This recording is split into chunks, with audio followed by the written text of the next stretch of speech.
So in this question, we have a reaction coordinate diagram. And in a reaction coordinate diagram, you can find out quite a lot of information. So this is basically what we're going to use to figure this out.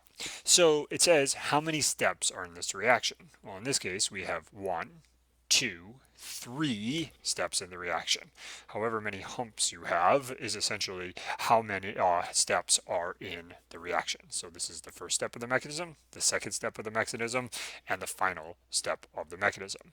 Note that if we look at the first step versus the final step, we can find the delta H.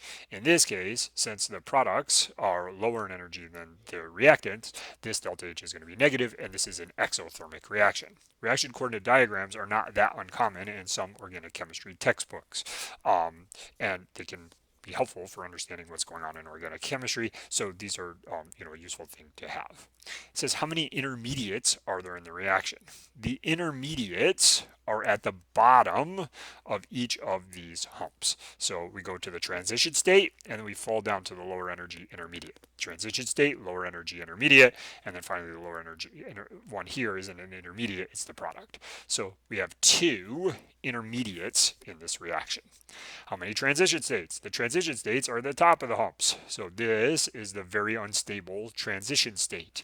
The difference in energy between here and here is the activation energy. The difference in energy from here to here is the activation energy, and here to here. So here to here, here to here is the activation energy for the individual steps.